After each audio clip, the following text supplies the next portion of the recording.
Hello Good and welcome. evening. Welcome, everybody, to another episode of Red Lipstick Talk. Yes, Friday nights, it's us in quarantine with our red lipstick on because that is as much as dressed up as we get these days. So we welcome anyone who is watching to put your lipstick on. Our guests, it's always optional, but it's a way for us to sort of keep our spirits up and alive during this time of difficulty in different ways. So tonight we're super, super excited. We will be talking to mothers who are on the front lines of raising their kids in times of pandemic. What has that been like? How are they adapting? What lessons can we share for other mothers and aunties and grandmothers and cousins who are also doing the work of raising kids during this time? So I'd like to pass it on to my wonderful co-host Prandhara to introduce herself as well as our guests. Hello, and welcome back. So, I just want to say as well, for those who are coming on and joining us, please make sure to write any comments that you might have, any questions that you might have. We really like this to be interactive, and I do see people coming on and joining us. So, just say hello. Feel free to ask any questions that you might have.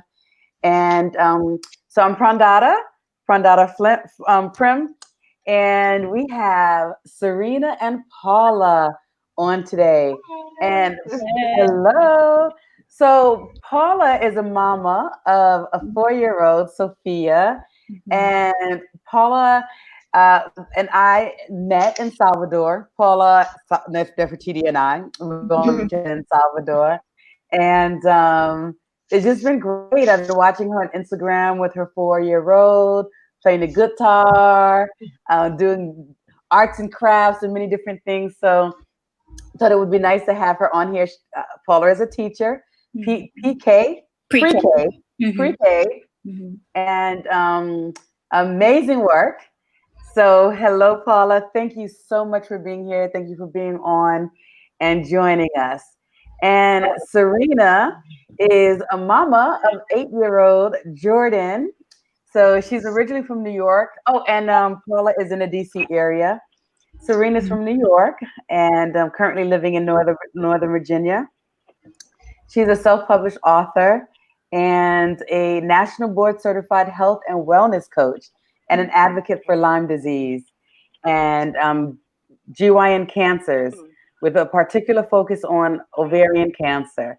And so Serena had been doing my 21-day breathing meditation.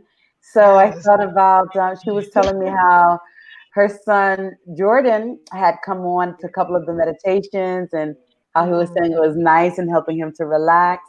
So I thought, oh my God, this would be great to hear about that and her story. And Amma, hello, Amma made it back. Amma, are you there? Think she's having internet issues, but Alma is a mother, biological mother of 4, but she's currently with a partner who also has 3. So they're all combined with 7 kids right now from the ages of 4 and 14. And Alma is in a group that we have in Salvador for expat. And she had wrote in a group about just some really good ways of keeping your immune system healthy, with what types of herbs and different things like that to use. So, and so that she had 4 kids, I was like, oh my God, it would be amazing to hear from her as well. So, welcome, Amma.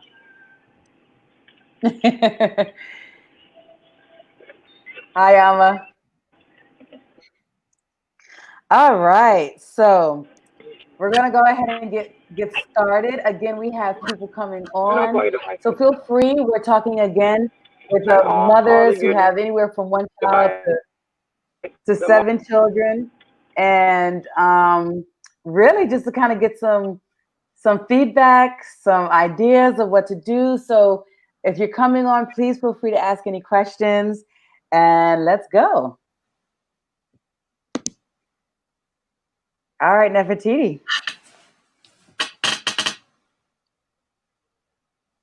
Oh, can't hear her. Sorry, folks. We can hear Yes, you. I had muted my microphone. because I live in a neighborhood that still puts the music on loud and people are partying because the quarantine. I can't hear anybody. That's another I'm having issue. But really bad reception.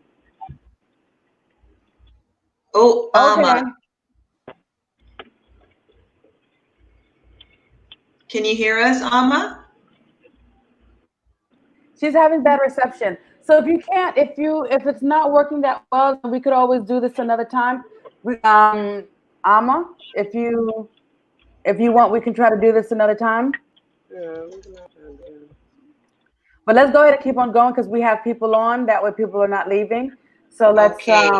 get started with the questions.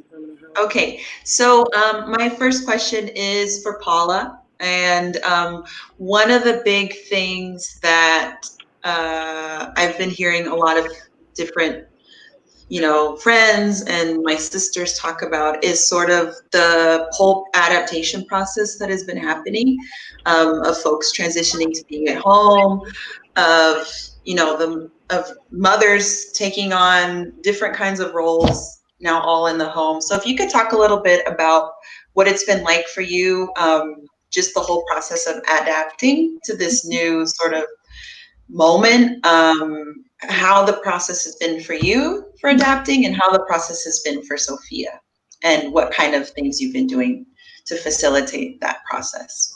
Okay. I had my daughter abroad in Brazil, and we didn't have any family there. And I stayed home with her for the first 3 years of her life.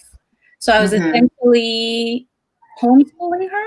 So that's how my Instagram page was born, Sophia's House. It's all the activities, literacy, numeracy, arts and crafts activities that I did with her. And when I moved back to the US last year, it was my first time working as a mother. And I started teaching pre-K.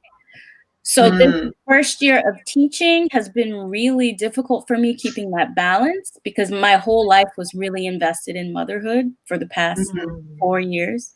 And then transitioning into working full time in a job that is high stress and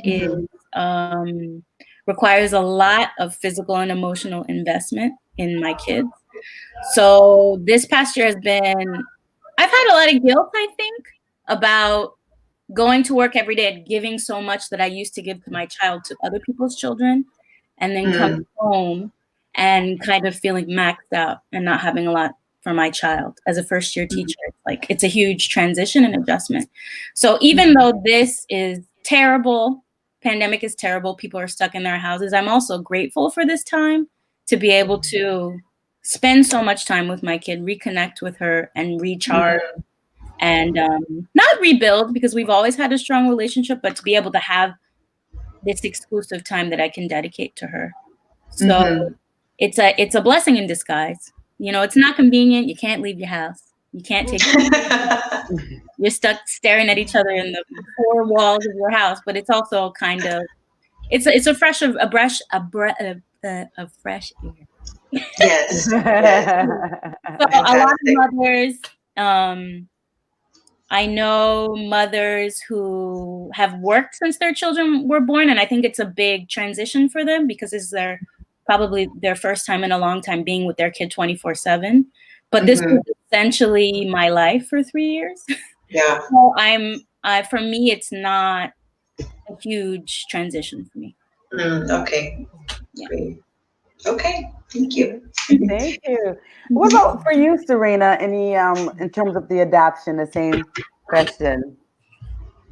Yeah, like Paula was saying, I see this as a period of just being very grateful. Yeah. I have friends that are essential workers. They have to go to work still. They're in the medical field. And I was actually at work up until last Tuesday.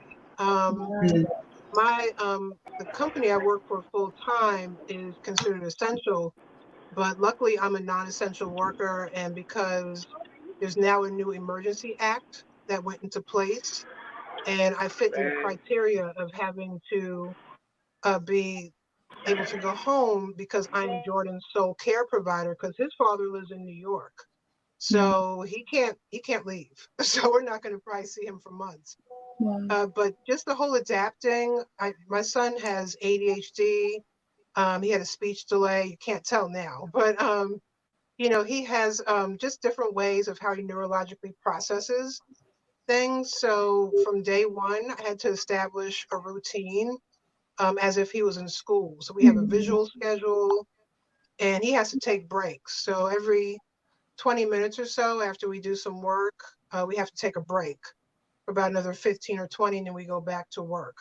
So some kids can sit down for longer periods of time, but he just can't do that. But I've really been enjoying our quarantine time. I was very stressed going to work.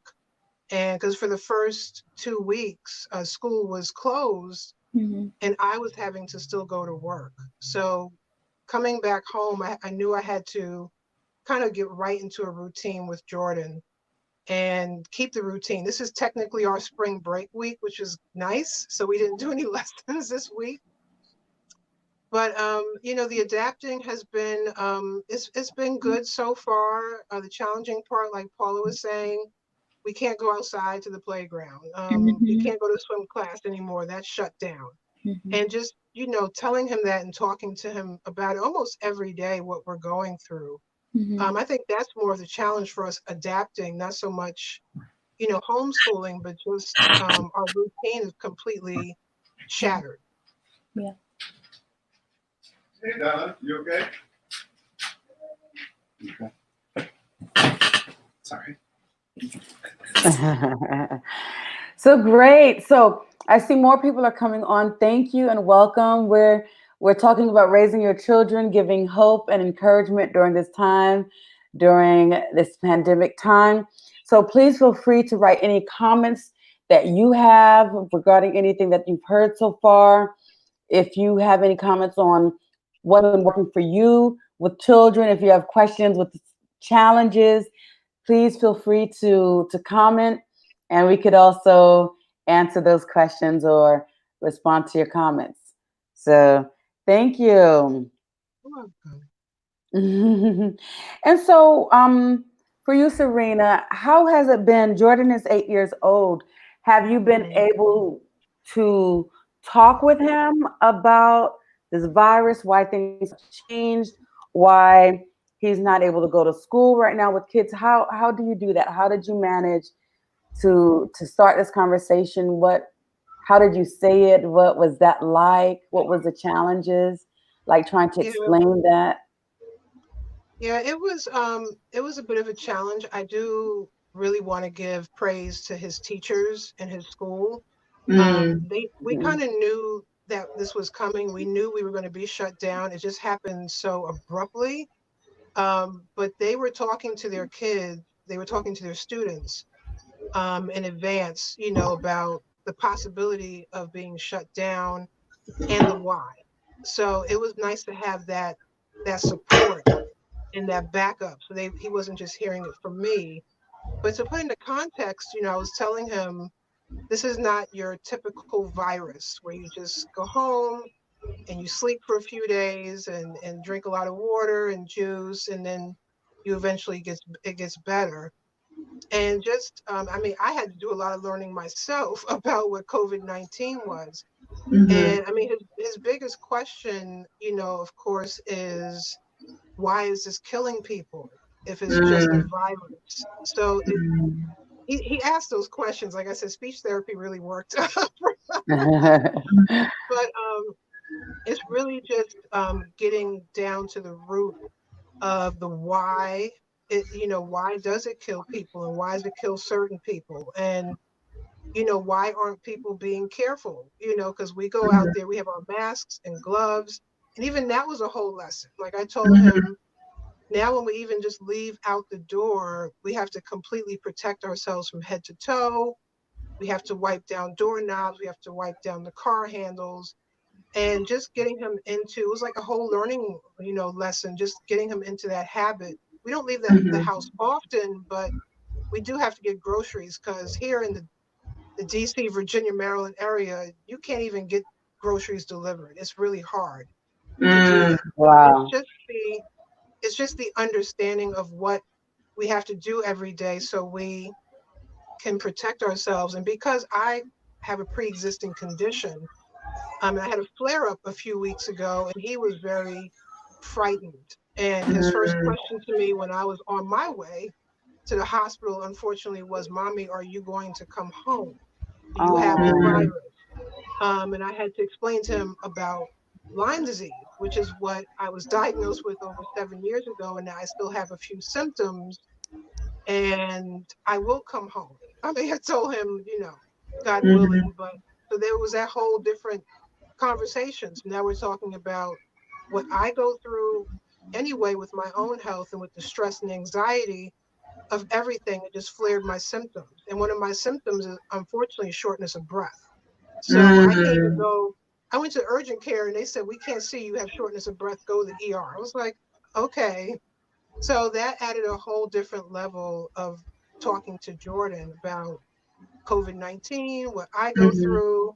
And we have other friends that have pre-existing conditions and just talking to him about that. So it's multi-tiered. And it's just, every day I could tell he worries about me.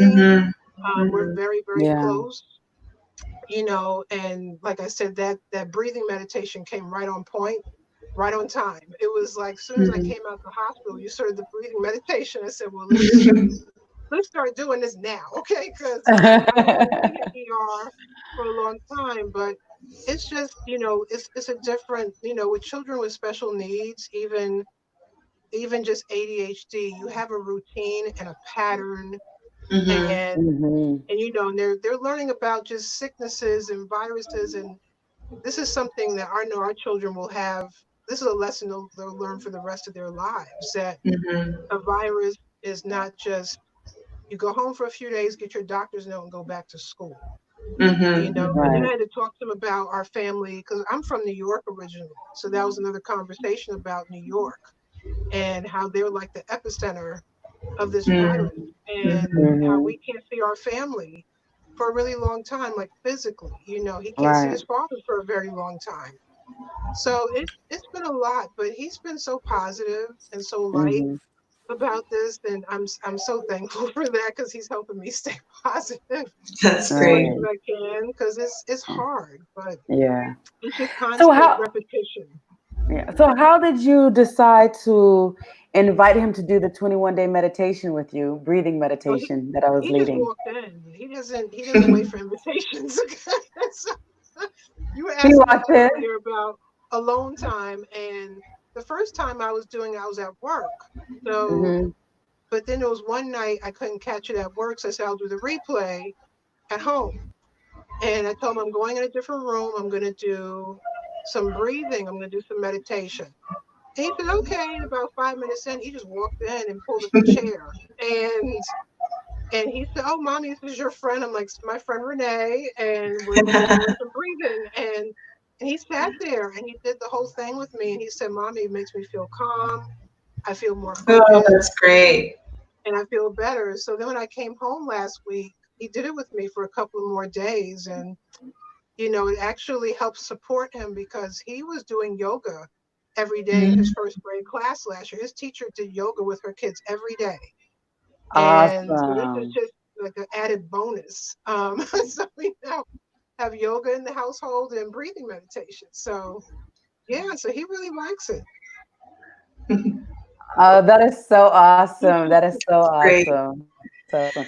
And it's always good to hear, these stories about kids like going to meditate and doing it on their own, and enjoying it and being able to feel that difference, feeling,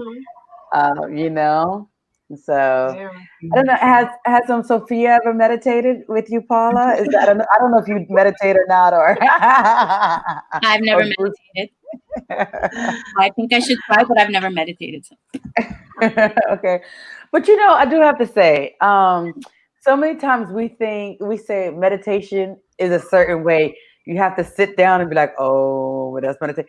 But no, they're actually different forms. Really, you playing the guitar with Sophia is meditating.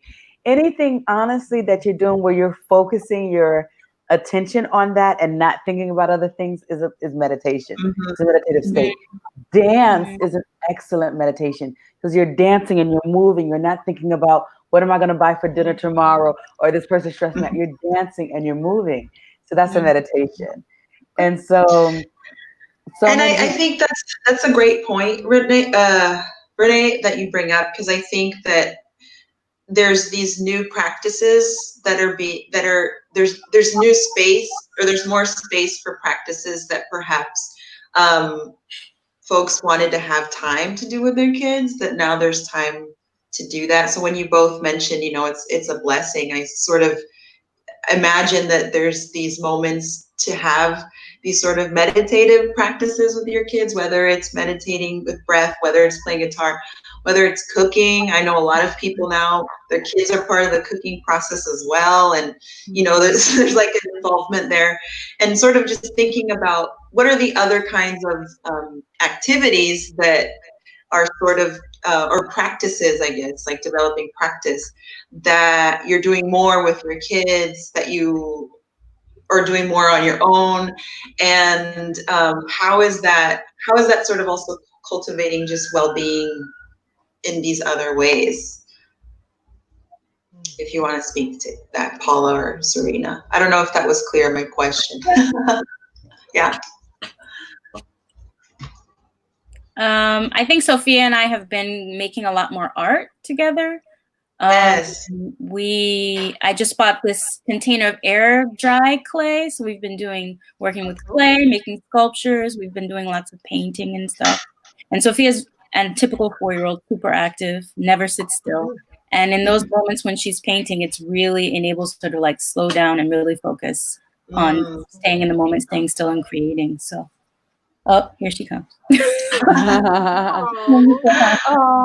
Hi. Hi, Sophia. Sophia. Hi, Sophia. And Paula, do you, because I know with Serena and her son, he's 8, there's no way around not talking about it because he's aware. But with Sophia, is she also aware? Are you having conversations? Yeah. If so, what are those like? A huge part of our routine used to be hanging out in the neighborhood, sidewalk chalk, going to the playground, and now we don't do any of that. And I think she understands, right, Sophia, that it's coronavirus? Yeah. Yeah, you understand coronavirus. She has virtual classes every day online, so she understands that she can't go to school, and she also understands that there's no date of return as of yet, so she might not even go back this year. But how are you feeling about it, Sophia? Good.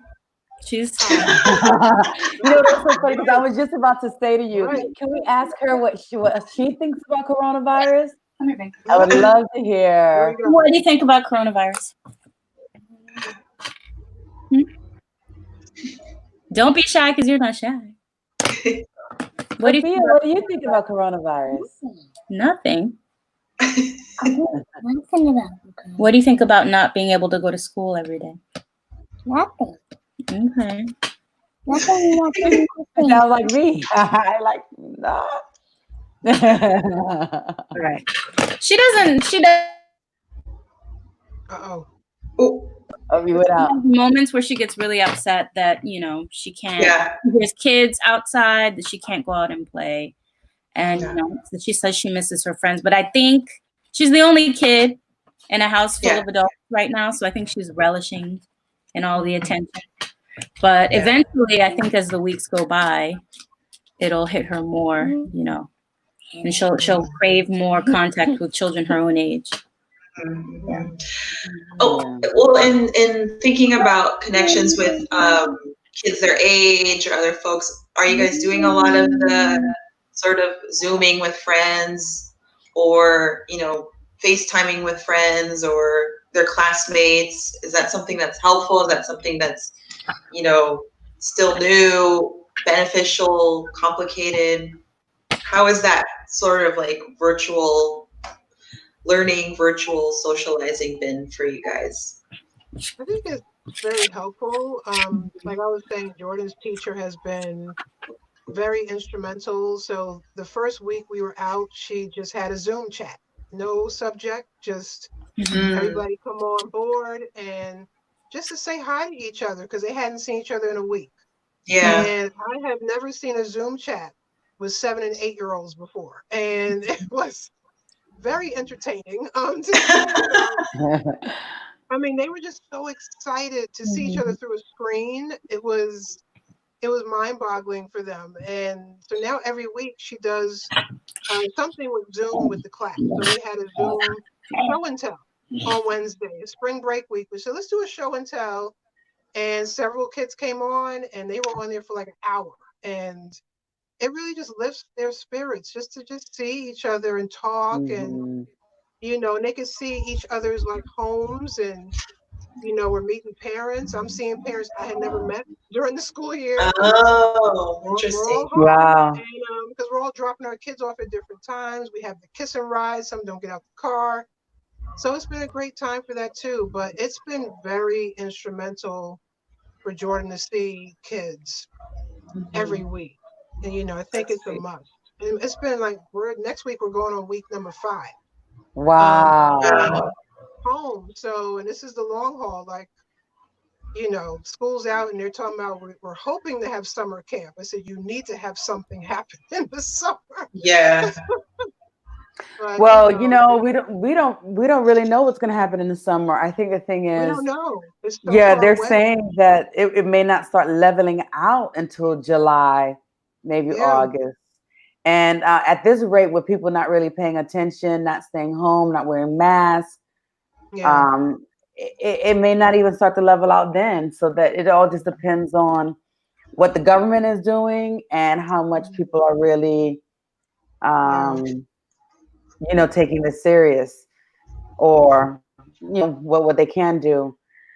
So, and so with this, how has your time been in terms of, for both of you? Do you get to have time for yourselves as well? How do you schedule that routine to be able to be with your children, but then also have your space, your time to work on you, to breathe, to do whatever it is that you want to do?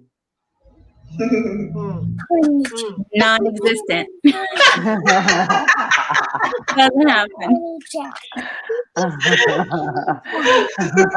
My whole sleep schedule has been messed up because I'm going to bed so much. She's going to bed later, and then I'm going to bed even later because that's really the only time that I can just do whatever I want to do. Yeah. Because I wake up and I'm teaching online, and then I have to teach online, and I'm in work, and then I have to be available for parents, and then my day is pretty much over by 3:00, and then so I have to do like hang out with Sophia, do stuff with Sophia, and then bedtime, and then I'm like, whew, I can finally watch 90 Day Fiance for 2 hours. This is what I've been doing. But wait, so while you're at it, you gotta watch Married at First Sight. I know. Episode 10. I'm on it. You gotta see me. That's too funny. But 90 Day Fiance is good too. Oh my God, that's so good. I love all of that stuff. Yeah.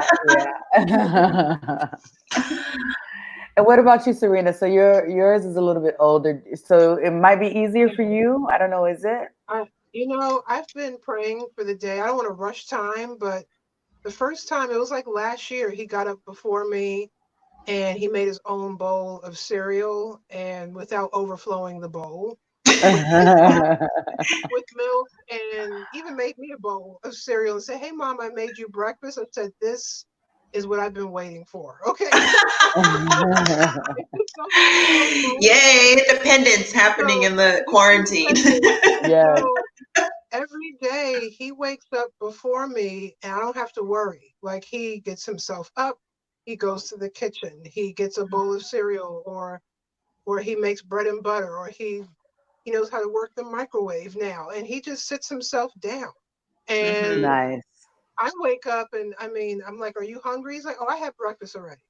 I'm like, "Oh, okay." So my alone time is kind of it's like in the beginning of the day, because I just take my time getting up because I know he's okay.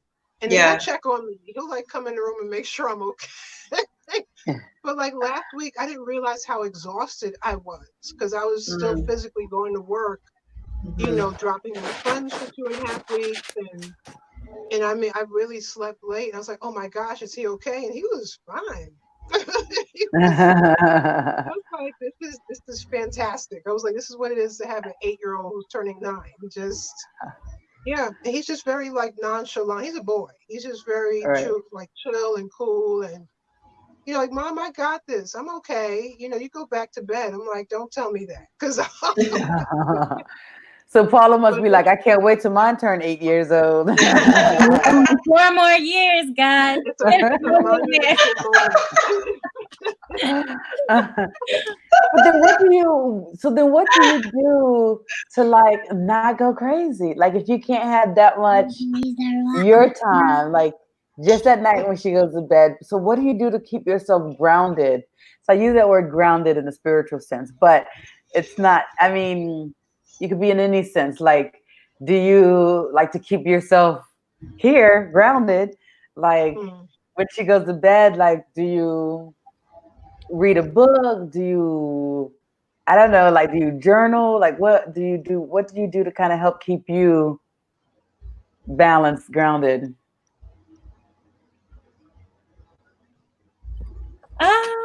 I don't know. I'm still working on it.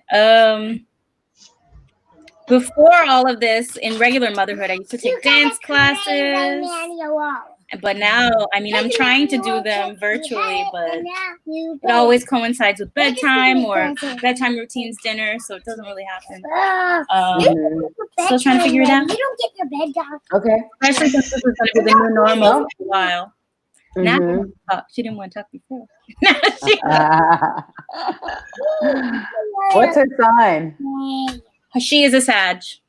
Sagittarius? Oh, nice.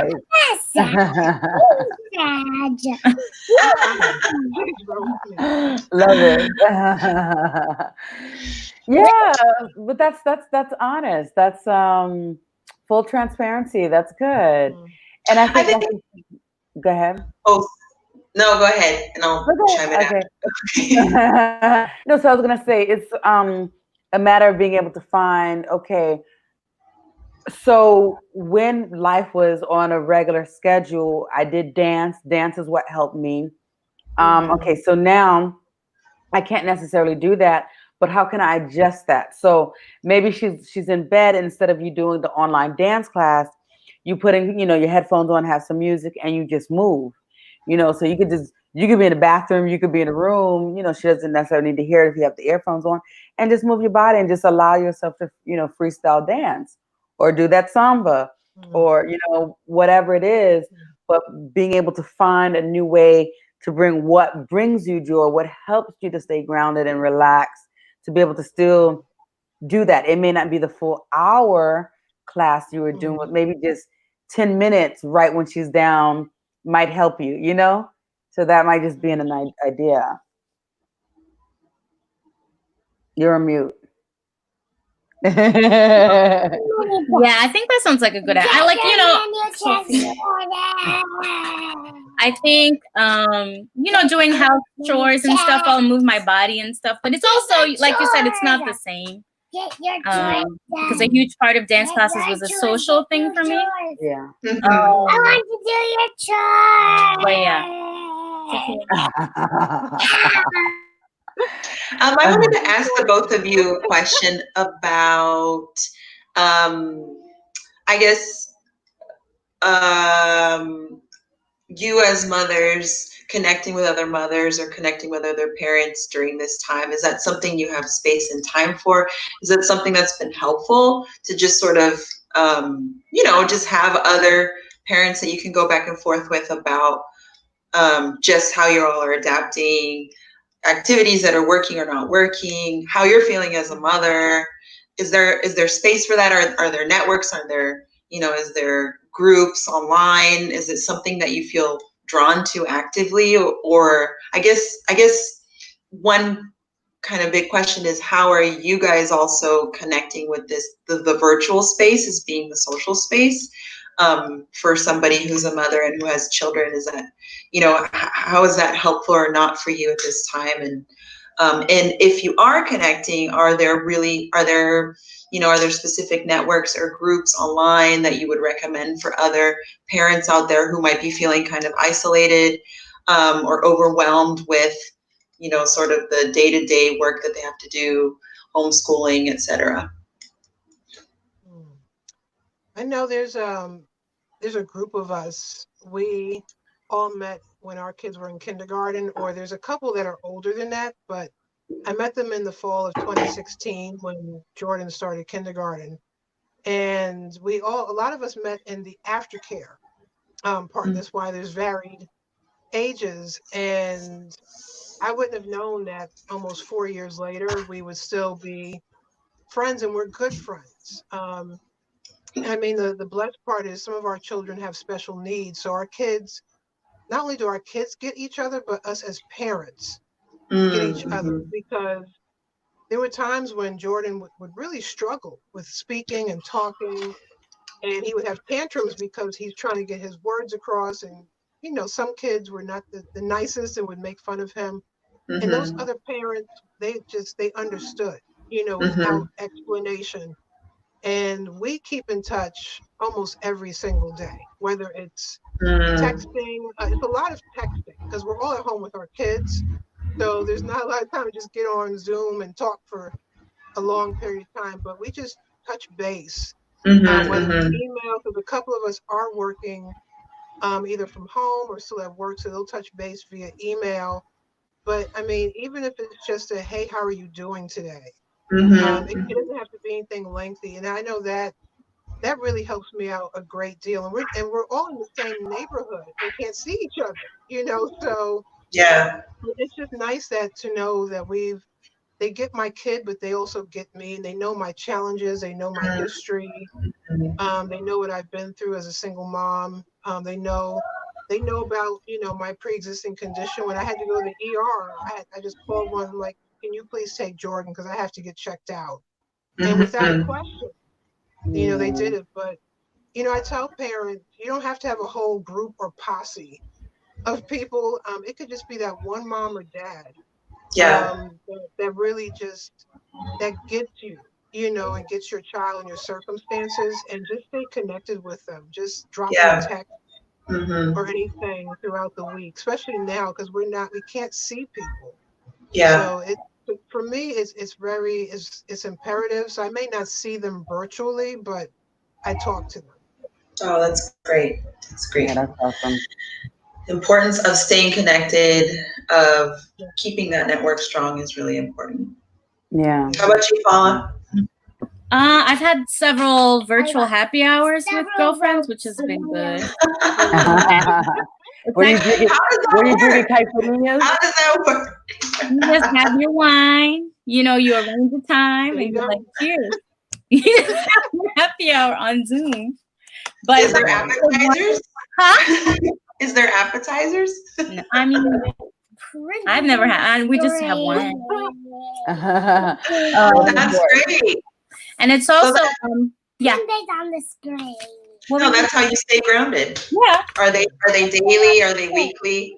Weekly, like once a week. And it's actually with a really good girlfriend from Brazil. So it's cool to be able to connect with her and see what's going on there. And, he has 2 kids at home. So the kids play with each other another day, and then we have happy hour. So that's great. Oh, that is awesome. That is awesome.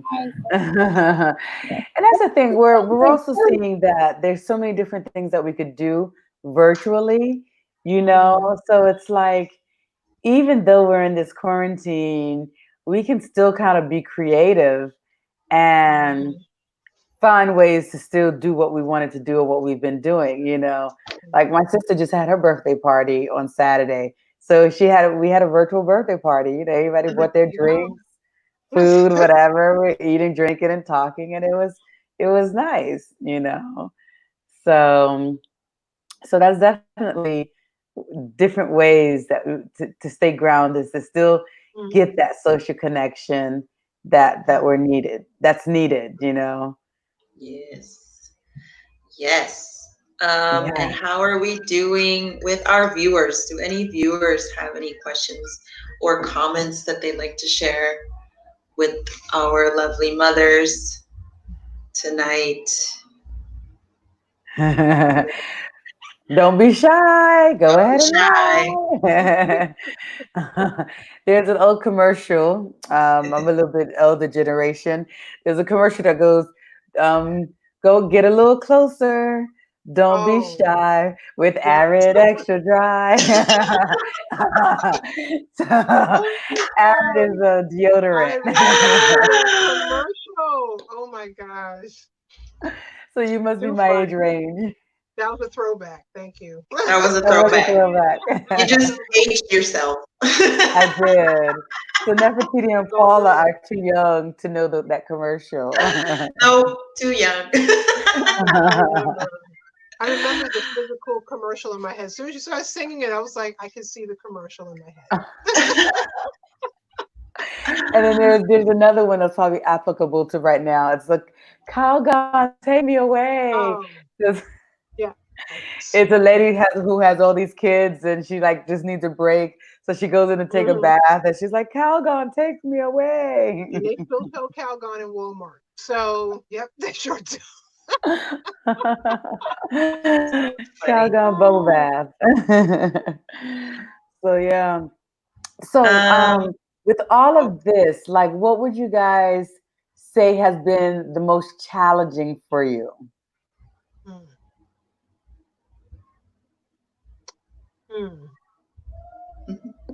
And also the most rewarding, just to balance everything. Yeah, that was going to be next. Wanted to end with that. I would say being creative, because you're waking up the next day. I don't know if anyone has ever seen that movie Groundhog Day, where it's like the same day is repeating itself over and over. So it is okay. Now it's Thursday, and like spring, it was spring break week. Last week we had the routine, so I told him this week we'll take a break from the routine. But then I didn't think about, so what are we going to do with the break? And I know you just wake up and go with the flow, and just like going back to your childhood. Like we have Disney Plus now, and I was showing him some of the movies I grew up on. And he was like, Mommy, this movie looks really old. So it's just, we were watching, which one, Herbie? We were watching Mary Poppins, the original Mary Poppins. Oh, wow.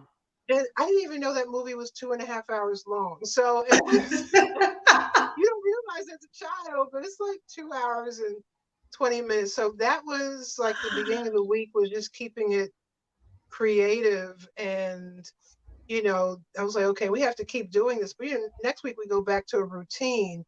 But I think for me the evenings are more challenging because he's very active.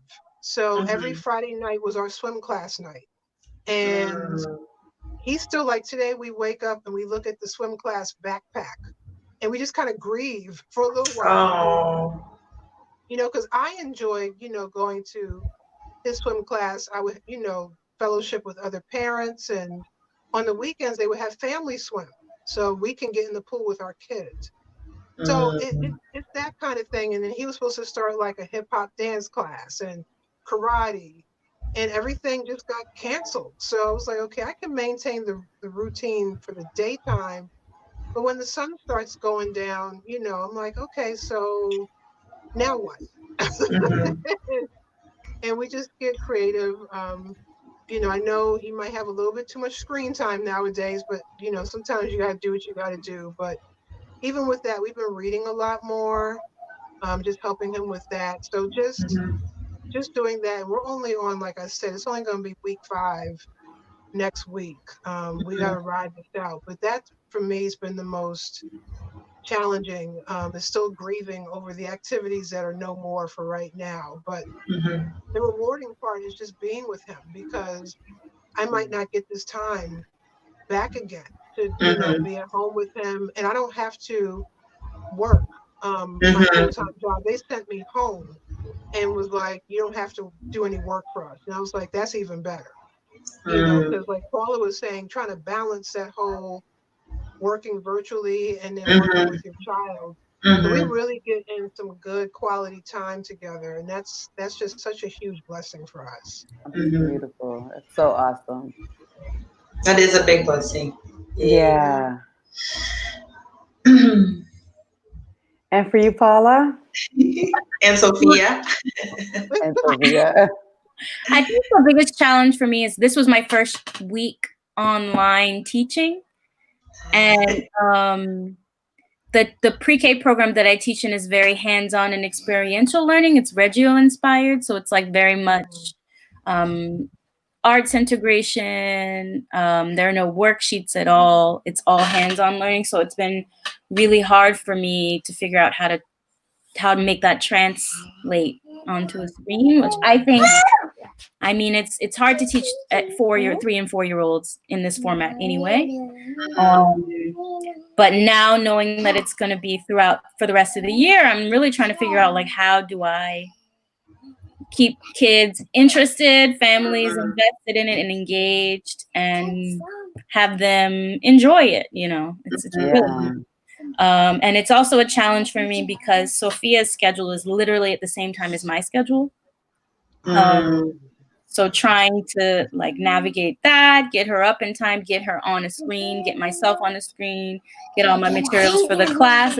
It's been a challenge, but hopefully as the weeks go by, we'll figure it out.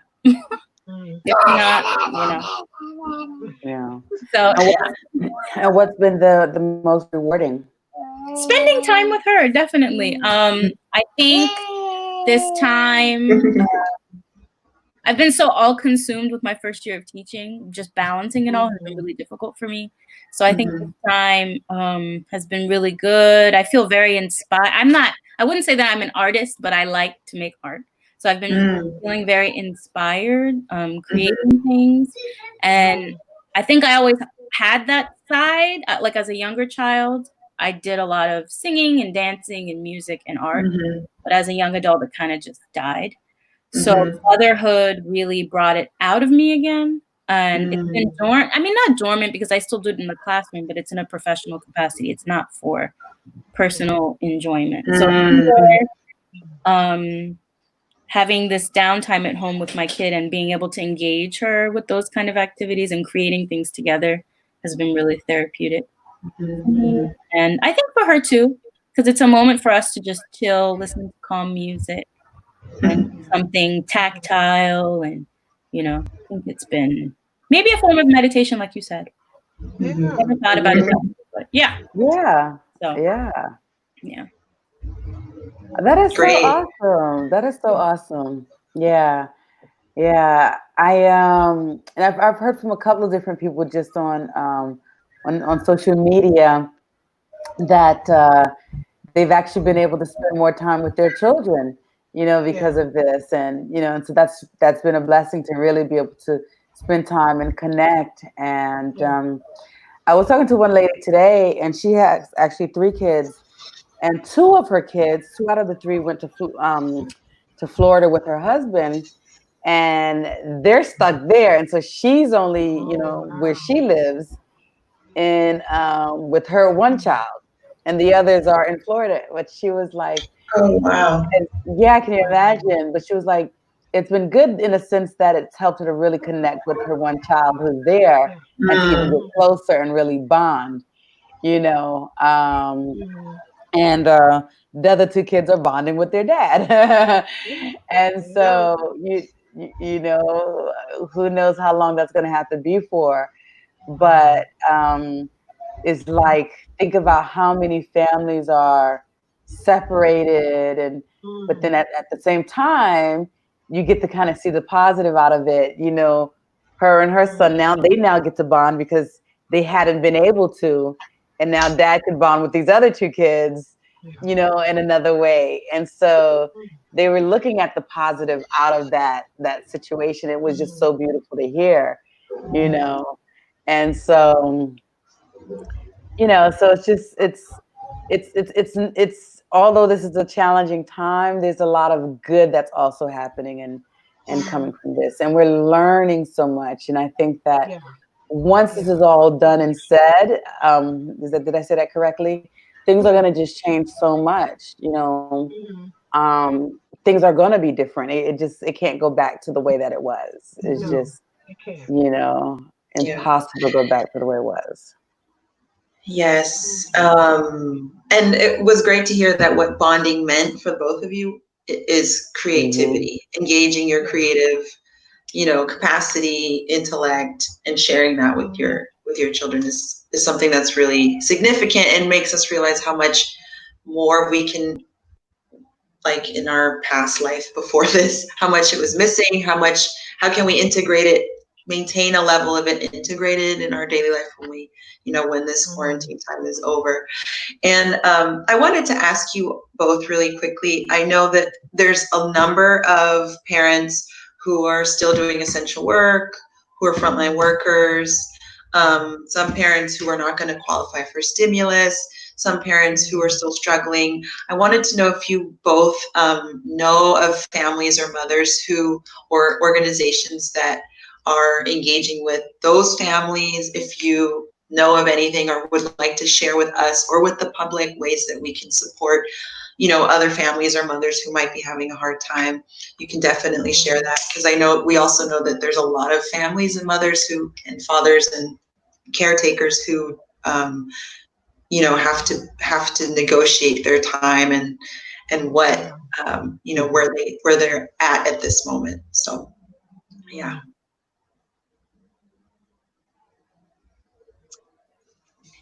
Well, I can start. I know just locally, I know they told us about Catholic Charities is a good organization. So a lot of these nonprofits, like the United Way, for example, has a foundation, and my apartment complex sent us an email and said that if we are having trouble paying rent, to reach out to this specific organization because they are helping people who are being laid off, furloughed.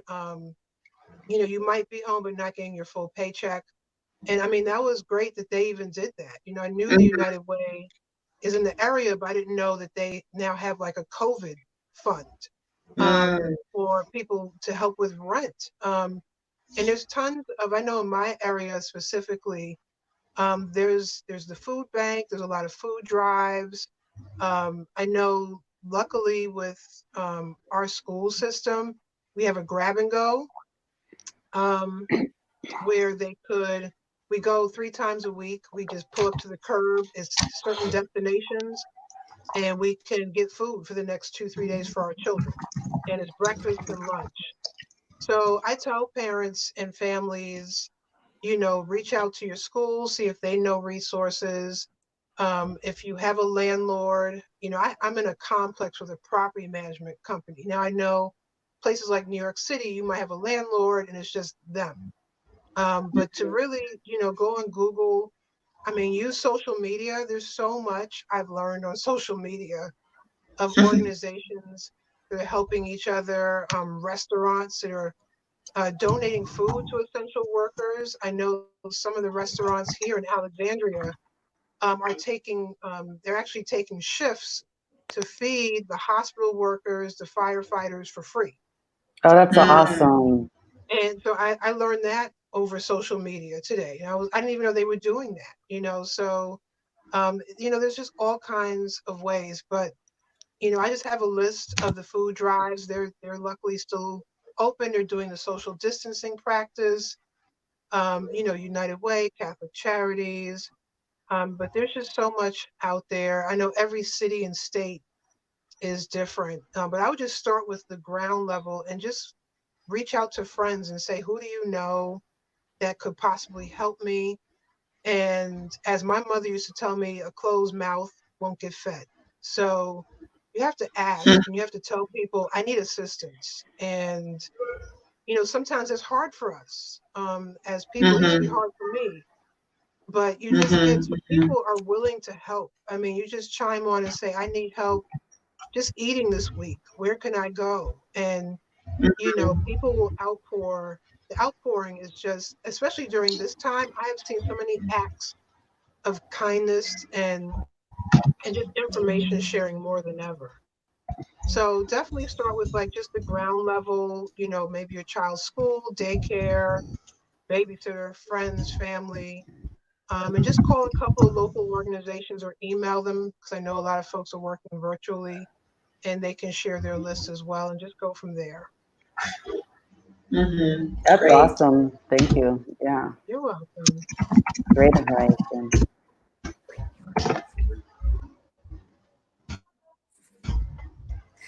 So yeah, if you want to add on to that, Paula, if not, it's cool too. Yeah, just to reiterate the school, because I know that my school offers lunches 3 days a week. So I think what Serena said about using schools as a resource, they probably have a list of organizations that you can go to for different needs. But if you need, I know in the DC area, I think most public and charter schools are offering lunches for students. And it's regardless of if you are enrolled in the school or not. At least through my charter school network, you can go and get a free lunch. Oh, that's awesome. That's awesome. It's That's the so same good. here. You just drive up and get food. They don't even check ID. So you can be anybody off the street and just get food. Oh, that's awesome. Yeah. I don't know how it's happening here. We are raising, in addition to doing the mass, we're doing what they call a cestas, which is like food baskets, where we're putting essential food and different things, and we're giving to the families. And so it's important because there's so many people that just out of work, they don't have money. So and these kids just really, and families just really need. Well, I just, I want to say thank you, ladies, for taking time to be here. This was amazing. It was nice to talk to you. It was just nice to hear real life stories. Nobody's perfect. Nobody has all the answers. And it's just good because a lot of times there were a lot of people coming on. No one had questions, but it was pretty consistent. So people were definitely watching from the beginning to the end. So thank you for those who came on, who've been watching pretty consistently. And sometimes it's just good to kind of hear stories, to know that you're not alone. And, just to know that there's other people that understand what you're going through, who's going through the same thing. And not necessarily that you guys have to have all the answers, but you guys did give some great suggestions. It was great to hear what you're doing, what's helping, what works, and what's challenging. And so it's important for everyone to hear the challenges and rewards, and knowing that there's a lot of good that's coming out of this as well. So yeah, we really appreciate you ladies being on here. If you want to share, if there's if you have anything you want people to connect with you with, if you have a website or your social media, if you want to share, go ahead and share that. I have a page on Instagram. It's called Sophia's House. So it's SOFIAS _ is that what it's called? House, HOUSE. And it's full of all kinds of academic and art activities that you can do with young learners. So from 2 to 7, I would say. Numeracy, literacy, and arts activities. I take it pretty much every day with different things I do with my daughter. All materials that you probably already have in your house, recyclable materials, trash, and stuff. So, can you repeat that again? Your IG is SOFIAS _ I think, is that what it's called? That line? Yeah, sure. HOUSE. HOUSE. Okay, so if you want to reach Paula, on Instagram, she has Sophia's House with academic and art activities for youth 2 to 7. Is 2 to age 2 to 7 youth? Okay. Perfect. I know there's going to be some great information on there. So check her out on Instagram, Sophia's House. to get academic and art activities for your kids. We also have Let me hear regular those. video ads now. So if you want, a bedtime story for your kid, we add about 3 videos a week, and I have a YouTube channel for that. So whenever you go to Sophia's house, it'll be there. Oh, nice. Oh, Great. awesome. What's your YouTube Yay. channel?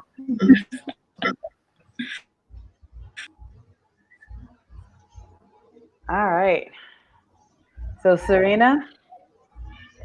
So I have a couple of websites. As Renee said earlier, I'm a self-published author, and I'm so glad I released my last book. Who knew this was all going to happen? So You're right. it was just released in December. Oh, wow. It was supposed to be originally released like this spring. That wouldn't have happened. So Right. So yeah, I have 3 books, and I'm starting to offer writing coaching services because people want to know how to become self-published. So they I can know I find me do. on my website, which is Serena Wills, so SerenaWills.com. So that's one hat that I wear, and then the other hat, I'm a national board certified health and wellness coach. And my website is Divine Right, and it's DIVINEWRYTE. So right is a little different.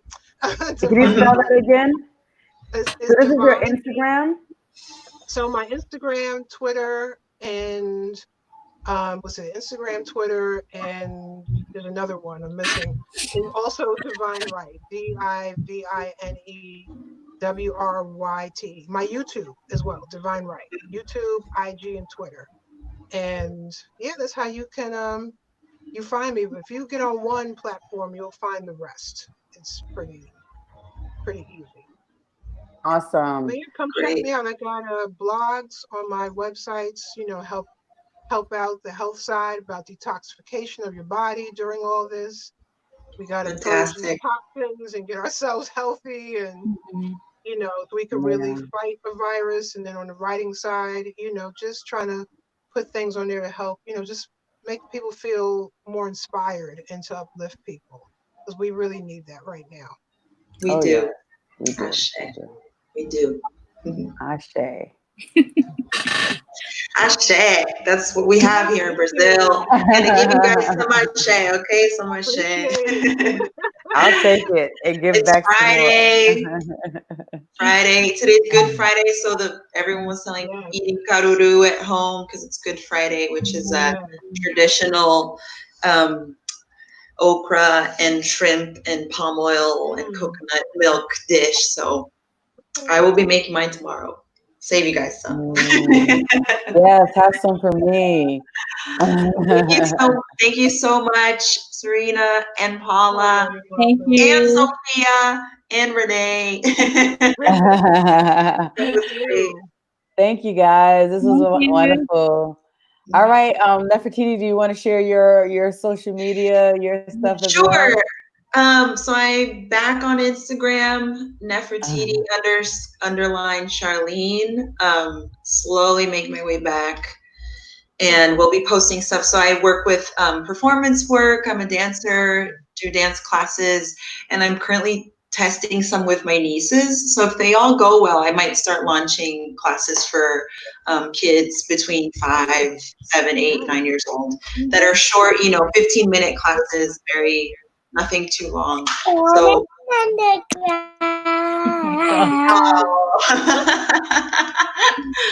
so yes, if I get those going, I'll definitely let you both know if I have kids classes. Yeah.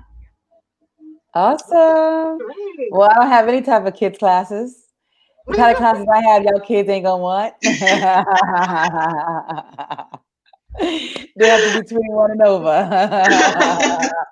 So I guess my breathing meditation classes they'll want. Yes. I think that's great. No. Yeah. All right. So you ladies have an amazing night, and thank you. See you guys soon. Talk to you later. Bye. All right. Thanks again for coming on. Bye. Bye. Bye.